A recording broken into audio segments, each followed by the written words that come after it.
we praise God for starting us off tonight with a great fellowship and the wonderful birth of two new people for His kingdom. Thank the Lord. So, let me begin with prayer, and we'll get into this. I don't know how far we get with our lesson. We will see where we go, how God leads us. Father, thank you for the blessing of seeing your children rejoice over souls brought into your kingdom.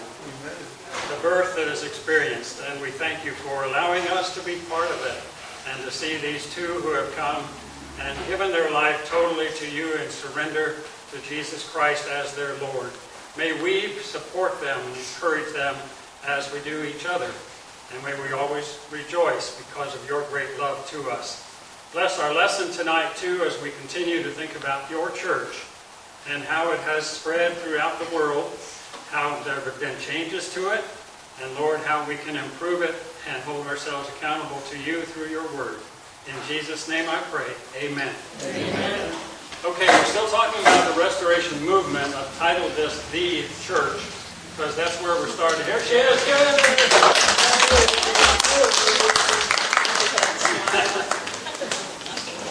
Wonderful evening. So tonight, last week we looked primarily at Martin Luther and his ministry and the things that he was involved with. As I was planning for tonight, I was planning to get farther into the restoration part of it, but I really got into this. I tell you, once I get started reading, I say, I need to talk about that, I need to talk about that, I need to talk. So tonight's still going to be about Martin Luther and some of the Reformation parts of the movement that he was in. So as it says at the top, here are a few more biblical or historical notes to mention. After Martin Luther and the dispute with the Pope, several debates followed. So here's some of those debates. The first one is called the Diet of Worms. Doesn't sound very good to me, but that's where it was held in Germany. So the Diet of Worms was in 1521. But basically it was called so that they could bring Luther in so that he could recant and say, I withdraw the things that I've written, the things that I've spoken about, the things that I have done, and that's what it was about. It said, if you read there, this became merely a meeting to hear Luther recant from his position along with his writings and public statements which differed from those of the Roman Church. And he stood his ground and would not back down from what he firmly believed. He was very strong and very committed to what he had learned and how he had studied in God's scriptures and came to the conclusions that he did. So he did not recant, so they were not pleased with him continually. The next one, a few years later, the Diet of Speyer, I don't know how to pronounce that anyway. You know? Speyer, I'm going to call it Speyer. 1526. Here it was declared for each German state that they could decide for themselves to choose the beliefs of the Roman Catholic Church or to follow the teachings of Martin Luther. The decision to allow the people to decide for themselves didn't last very long, but I think it was nice of them to offer that for a period, for about 3 years. So they said, okay, well you can, as a state or as an organization, you can decide which way you're going to go. It was either this or that, the Roman Catholic Church, or it was Martin Luther, was his new teachings that he was purporting. So at that time, the second Diet of Speyer, 1529, about 3 years, within 3 years.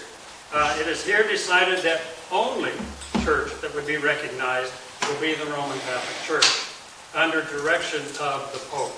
So that was the reasons for calling those. So these were the assemblies that they would call, the leadership together, those who were high and mighty in the church, and they would have them come together for specific reasons of debate, but there usually wasn't much debate the way I understand them.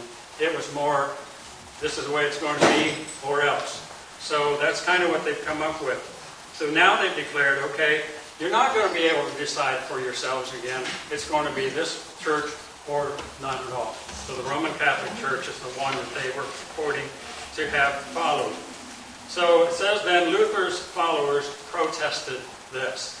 So from that time on, they were then called Fathers Protestants or protesters. Protestants, however you want to pronounce it.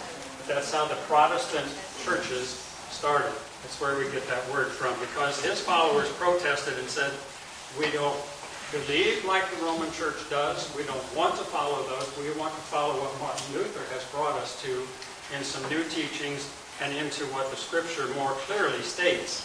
So that was his idea of the protest that came forth. So then I just list here 4 basic principles of the Protestant Reformation.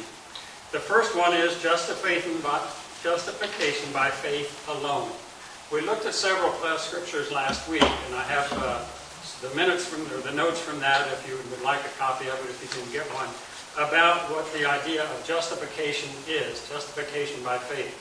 There were, 10 or 12 that I had listed down of things that we are justified by the Word of God and what He has given to us. And there are scriptural references for all of those. But this is one of the tenets that they had, the first one, justified by faith alone. Differing from the Roman Catholic Church, justification cannot be earned through works of merit, the works of man. They had their meritorious works that they were requiring the people to do in order to become a part of and be faithful to the Roman Catholic Church. And Luther disagreed with that, and he said that's not what the Scriptures teach after he got deeper into the Word. And so he says, no, that it is by faith alone. Now, he also admitted that the word alone, when he was reading in the Scriptures, the word alone isn't really there. It's just that we are justified by faith. And so we need to take that and understand it. But in most of the writings by the Lutheran Church and the different denominational churches, those who were the Protestants, do still include the word alone. And many times it's written in italics in the Scriptures as well. Yes? Doesn't the word justify mean made right? Yes. We mentioned that last week. It's just as if I'd never sinned. Just as if I justified, never sinned. So when we are justified, it comes through our faith, which comes to us through hearing the Word. And we're going to look at that probably next week. The whole idea is, yes, we're just as if we had never sinned when we are justified to God. And that comes through our faith in Him. The second tenet was the priesthood of all believers. And we know Peter writes about that, and he says, you are a royal priesthood, a holy nation. And so he says, he's including all of us. We all are priests, the priesthood of all believers. Every individual can decide for themselves based on their understanding of the Bible.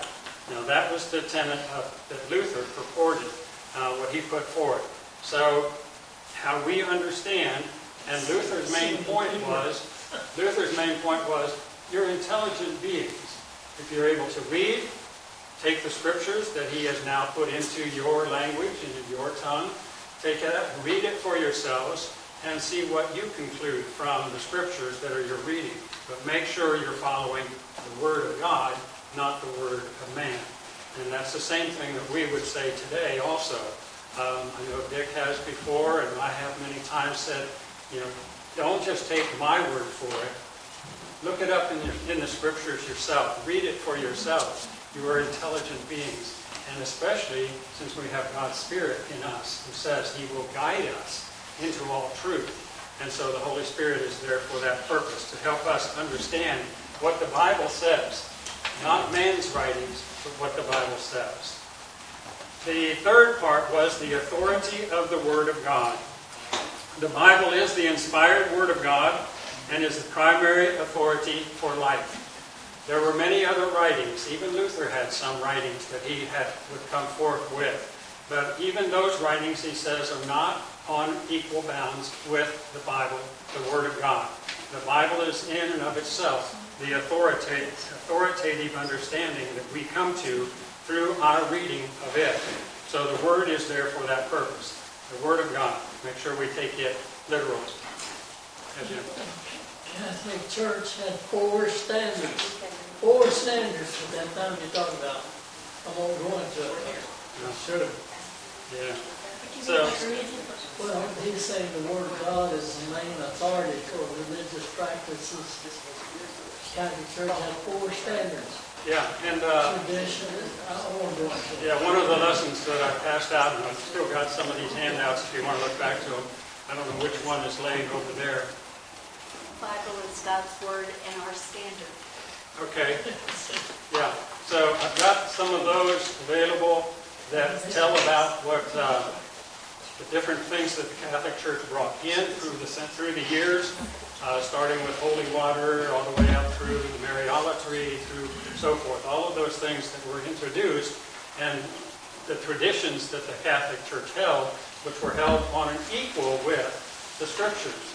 And that's what Luther disagreed with. He says, okay, the writings can be there for our understanding to help us in getting a better grip of what the Scripture says, but nothing is on an equal par with the Word of God. It is there by itself, and that's what is our authority. And that's what Luther believed and taught. The fourth part is every Christian has the right and duty to interpret the Scripture. Now, that's where we can get into trouble, and that's where we have gotten into trouble many times and in many ways, because of each person taking a different interpretation. It takes us and God's Spirit in us to guide us into the truth that is in the Word.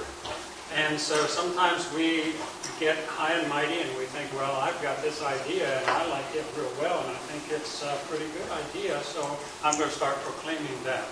And that's where we get into trouble. We need to make sure that we understand the Word in its entirety, not just taking a verse here and a verse there and saying, well, this is what this verse says and this is what this verse says. And so we have to be very careful about that. But that was one of the things that they said for the Protestant Reformation. Freedom of choice is God-given ability for all to determine right and wrong. Now we can go back to the Garden of Eden, and that's what they got when they ate from the fruit that was forbidden. They understood what was right and what was wrong. Prior to that, they didn't know right from wrong. Everything was right. It was perfect. Everything was good. But as soon as they took the tree of the knowledge of right and wrong, is the tree that they ate from, which God had forbidden them to eat. He says, you can't eat from that tree. He didn't want them knowing that, but they did anyway, and we all had partaken of that fruit. So we all, in that sense, have sinned and fall short of the glory of God. So, thus it is said, the greatest contribution of Martin Luther was the rediscovery of the Bible. The Catholic Church at one time even forbade the Bible to be read by the common people. They don't have enough understanding or enough knowledge or enough spirit or whatever, that they even would forbid them to be reading from the Word. And that would carry through even to our age. Yes. In my first part of the ministry and before, the Catholics were denied by the priest from reading from the Bible. Yeah. They had little missals, they called them, missalette, where that was their Bible. The missalette. Catechisms. Catechism. When they finally said that they could read the Bible, we had a neighbor that came practically racing across the street and asked Dick about the Bible. He was so happy that he was going to get to read the Bible. And you imagine, and that was power over someone that they wouldn't have read it. Yeah. Wow. Yeah. And to think that you're finally free, and for them to say, now do you mean I can read it myself You find out all of this. and understand it and take it to heart and listen to God's Spirit as you read it and count on Him to guide you into that truth, which He says He will do. So, very important. Okay, the next part there. From this time onward, we see many different opinions and beliefs which have further divided the one church that our Lord established. It's sad to see such division, which is not in His will. God doesn't want, Jesus never wanted a divided church. His will is that we all be one. And Jesus gives the message through John's Gospel. Now, you can write down these scriptures. I didn't write them in the book itself. But there are several of them, specifically in John chapters 14 through 17. If you want a good read, just sit down and read that. It's almost all Jesus' very words as He's talking with first the apostles, and he shares with them and talks to them about unity. And then he says even those who were apostles are teaching, and then even to all of us who have learned since that time as well, that we can understand what the Scripture says. So I've chosen a few out from John chapter 14, beginning, even going back to 13. I mean, where do you start and where do you stop? It's just get all of it. But I'll write down John 14, 6, and 7 will be the first ones that I want to read. And this is, remember, when Jesus was having a conversation with his disciples, and he was sharing with them prior to his crucifixion, and he's helping them understand how he's relating to the Father, and his relationship to the Father is one he wants us to have through him and with the Father as well. John 14, 6 says, Jesus answered them, and he says, I am the way and the truth and the life. No one comes to the Father except through me. If you really know me, you will know my Father as well. From now on, you do know him, and you have seen him. So for them to say, show us God, show us the Father, Jesus says, I already did. You see him because you see me. And he says, I am the Father in the flesh. He was Emmanuel, God with us. So he says that for the purpose. In chapter 15, and I know I'm missing a lot, so I want to encourage you to do the reading and read these other verses in here. So John chapter 15, beginning with the 16th verse, Jesus again talking with his disciples, and he says, you did not choose me, but I chose you, and I appointed you so that you might go and bear fruit, fruit that will last, and so that whatever you ask in my name, the Father will give you. This is my command. Love one another. Love each other. So love has to be at the unity part of it. If we love each other, we will have that unity that we come together with. And I think about, the fruit that is born. We saw some fruit tonight from the ministry that has been offered to these two that have encouraged them to give their life now to the Lord. And we're just so thankful for that. That is the fruit that he's talking about. And it comes because we've trusted in Jesus as our Father, as our Savior, and as the Father. The next one is in chapter 16. I just chose one verse there. And again, like I say, I'm skipping around a lot, but boy, so much more in here. Verse 33. Again, Jesus telling them, I have told you these things so that in me you may have peace. In this world you will have trouble, but take heart. I have overcome the world. Amen. And that's here for all of us, especially for a new Christian. Have peace. How do we have peace? Only by trusting in him. Because after all, he's already conquered the world. I have overcome the world, he says. And then in chapter 17, which to me this is the Lord's Prayer.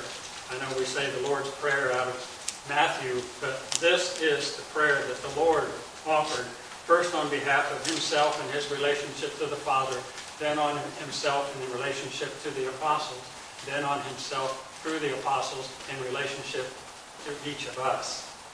Beginning with the 20th verse. He says, my prayer is not for them alone, meaning the apostles and disciples. I pray also for those who will believe in me through their message, that all of them may be one, Father, just as you are in me, and I am in you. May they also be in us, so that the world may believe that you have sent me. I have given them the glory that you gave me, that they may be one as we are one. I in them, you in me, so that they may be brought to complete unity. The world will know that you sent me and have loved them, even as you have loved me. His prayer for unity was that we all be one. And he still understands it that way. He still wants that. He still wants unity within his body, within the church. We think about our bodies and how wonderful our bodies are made. They work together as one most of the time.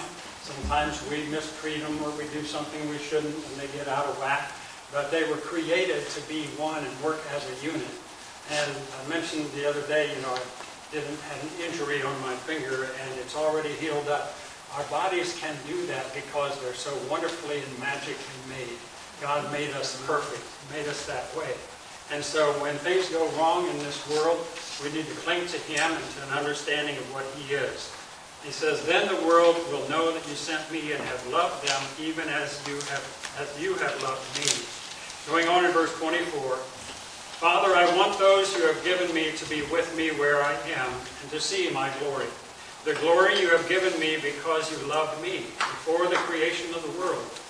Righteous Father, though the world does not know you, I know you, and they know that you have sent me. I have made you known to them and will continue to make you known in order that the love you have for me may be in them and that I myself may be in them. And after that, Jesus goes on with the arrest, the crucifixion. But also in his final words, he did say, I've got to leave, because if I don't leave, the Comforter can't come. And the Comforter is the one who will continue to guide you in your understanding of the Word and in truth and in knowledge. He will guide you. He will put the words there for you, and you will be able to speak on behalf of the Lord because He is in us, and He lives in us, and He works through us. So those are the things we talk about. I had another handout I was going to do tonight, but I thought I'd keep it aside because I didn't know if I'd get to it. I think we'll stop here at this point. Yeah, Dick, you got something? I have something. Yes, sir. The deal 177 Yeah. While I was still an elder at the church in Newport and Champaign, Illinois, for went in the ministry, we had a preacher come in from Lincoln Christian College by the name of Neil Norheim. Neil did some fantastic things with our church. One of the things he did for a Wednesday night prayer meeting, Bible study, he set up with all of the churches in town that he could get, and there was, I don't know how many, 6 or 8, seven different churches that were Protestant churches, but not of our faith, our belief. One of them was a Norman church. They were churches that used something other than the Bible. And he set us up on 7 Wednesday nights to go in and let the minister there explain their reason for their church and what they believe. He instructed us not to ask questions, not to be argumentative, but just to listen so that we would understand what they were believing. And I learned more in that 7 different ones about the different churches than I could have ever gotten any other way. And most of our people, except a couple of ladies, did keep quiet, but there were a couple who just could not keep their mouth shut. They didn't about other things either. Everybody was amazed that these churches let us even come in. The Mormon church, before you left to Auburn, you were about ready to become a Mormon. They were so sweet. There's a lot of things about them that we learned that I didn't know, and I really appreciated. They really stressed a family night. But immediately after that, me and Jan and our 2 boys, we had a family night every week, and a different member of the family got to choose the menu and what we were going to talk about that night. They also, one of the other things, their baptistry had to be below ground level, so it represented a burial in Christ. And I thought, boy, that is neat too. In the shape of a cross, and the person who baptized was stood in the cross bar, and they were baptized in the Oh, wow. It was very interesting. So that was one of the most informative Bible studies I've ever, and I tried to do it here one time, but I couldn't get the other churches to cooperate with me. Yeah. We did a similar thing. I was a member of the Pastors Association, like you would have with different denominational churches, and there were probably 7 or 8 there as well. And we decided to go around, we would meet at different churches every month. And we decided that the host church would share with us how they presented Jesus. And so that was very interesting too. So similar to what you did, thought that was very neat. And it was good to hear, what the different denominations, different congregations, how they presented Jesus as Lord. So it's very interesting. So the whole idea of the denominations, as we've talked about, the denominator of the fraction is what divides the whole number at the top, and all of those things. And so it's sad that the church has become that, that separated from one another, and that we don't work closer than we do. So I'm going to end here, but next time we're going to look at a couple things. I really, like I say, I thought I'd be done with this lesson by now, but I just keep adding more things to it. I may take a little time next time to talk about John Calvin. I didn't really go into Calvin. He's been quite an influencer in the denominational world as well, and some of the things that he believes, the tulip exercise that he would follow. So I may start off next week with that, and then we're going to get into the restoration itself, those who wanted to get back to the scriptural teaching of what the church really is. And it's happened not only just in one place, not just in Kentucky, but in Pennsylvania and in different places around the country and even around the world, different leaders that came to the same conclusion about restoring the church to the New Testament model. And that's what we want to get to as a culmination of this class.